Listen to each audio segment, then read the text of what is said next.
Oats paratha જે ખાવામાં healthy છે, ટેસ્ટી છે, સાથે વેટ લોસમાં પણ હેલ્પ કરે છે.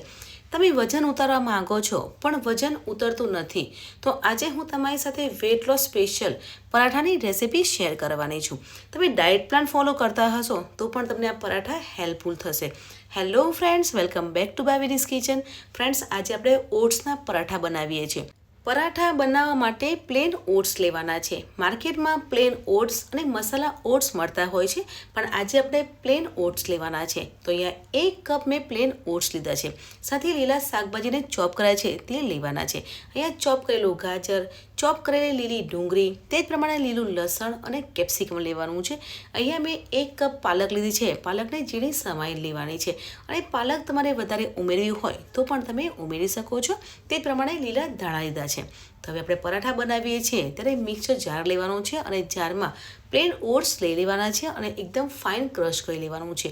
જે રીતે આપણે પરાઠા બનાવતા હોઈએ અને ઘઉંનો લોટ લેતા હોય છે તે જ ફાઇન ક્રશ કરી લેવાનું છે. એટલે આ રીતનો એકદમ ક્રશ કરી લઈશું.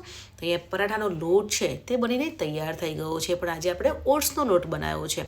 તો અહીં આપણા ઓટ્સ છે તે એકદમ ક્રશ થઈ ગયા છે. તો હવે જે લીલા શાકભાજી ચોપ કર્યા છે તેને ઓટ્સમાં લઈ લેવાના છે. અહીંયા ચોપ કરેલું ગાજર, ડુંગળી, લસણ, પાલક અને લીલા ધાણા ઉમેરી લેવાના છે. તમારે પનીર ઉમેરવું હોય ને તો પણ તમે ઉમેરી શકો છો. હવે લીલા ધાણા ઉમેરી લઈશું. હવે મસાલો કરવાનો છે. તો મસાલામાં અડધી ચમચી હળદર પાવડર, લાલ મરચું, ધાણા જીરું પાવડર, અડધી ચમચી અજમો, સ્વાદ પ્રમાણે મીઠું ઉમેરવાનું છે, અને કિચન કિંગ મસાલો ઉમેરવાનો છે. ફ્રેન્ડ્સ, કિચન કિંગ મસાલાનો પરાઠામાં ટેસ્ટ બહુ સરસ આવે છે.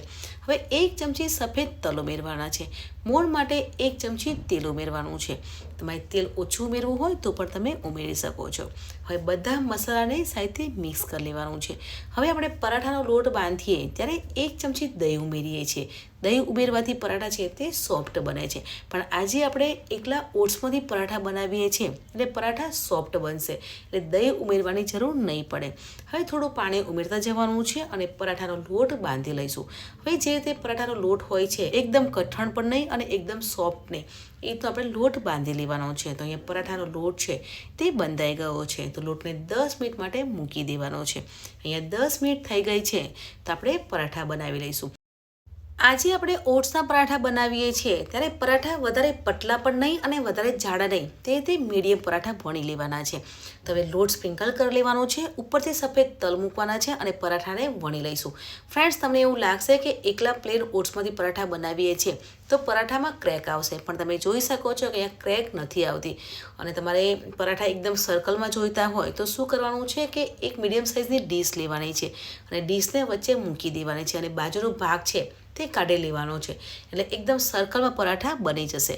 અને તમારે એકદમ ગોળ પરાઠા બનાવવા હોય તો પણ તમે બનાવી શકો છો, પણ આ રીતે આપણે બનાવીએ છીએ તો એક સરખા પરાઠા બનીને તૈયાર થઈ જાય છે. અહીંયા તમે જોઈ શકો છો કે આ રીતનો એકદમ ગોળ સર્કલમાં પરાઠા બનીને તૈયાર થઈ ગયા છે. તો આપણે બધા જ પરાઠાને વણી લેવાના છે. ફ્રેન્ડ્સ, આજે આપણે ઓટ્સના પરાઠા બનાવીએ છીએ, તે પણ વેટ લોસ સ્પેશિયલ.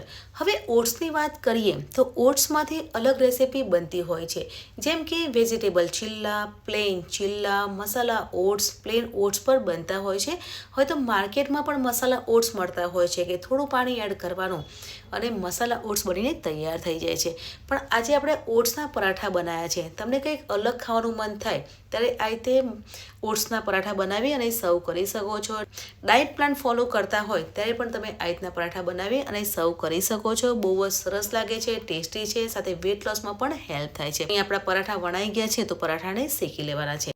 તો પરાઠાને શેકવા માટે લોખંડની તવી લેવાની છે, અને પરાઠાને બંને સાઈડથી ક્રિસ્પી થાય પછી થોડું તેલ મૂકવાનું છે, અને સરસ એવા ક્રિસ્પી થાય ત્યાં સુધી શેકી લેવાના છે. હવે ઓટ્સના પરાઠા જ્યારે આપણે શેકીએ છીએ ત્યારે વધારે તેલ નથી મૂકવાનું, કેમ કે ઓટ્સને આપણે જ્યારે શેકીએ છીએ ત્યારે તે સોફ્ટ થઈ જાય છે. એટલે તેલ થોડુંક જ મૂકવાનું છે, અને બટરમાં તમારે શેકવા હોય તો પણ તમે શેકી શકો છો. થોડુંક તેલ લગાવવાનું છે અને આ રીતે પ્રેસ કરવાનું છે, તો એકદમ ક્રિસ્પી અને ટેસ્ટી એવા ઓટ્સના પરાઠા છે શેકાઈ જશે. તો આપણા ગરમા ગરમ ઓટ્સના પરાઠા બનીને તૈયાર થઈ ગયા છે. તો પરાઠાને સર્વિંગ પ્લેટમાં સર્વ કરીશું. ફ્રેન્ડ્સ, આજે આપણે ઓટ્સના પરાઠા બનાવ્યા છે, તેની સાથે મસાલા દહીં સર્વ કરી શકો છો. ફ્રેન્ડ્સ, તમને આજની મારી વેટ લોસ સ્પેશિયલ ઓટ્સ પરાઠાની રેસીપી કેવી લાગી કમેન્ટ સેક્શનમાં જરૂરથી જણાવજો. મળીએ છીએ નવી એક આસાન, હેલ્ધી અને ટેસ્ટી રેસીપી સાથે. ત્યાં સુધી bye bye, take care, enjoy.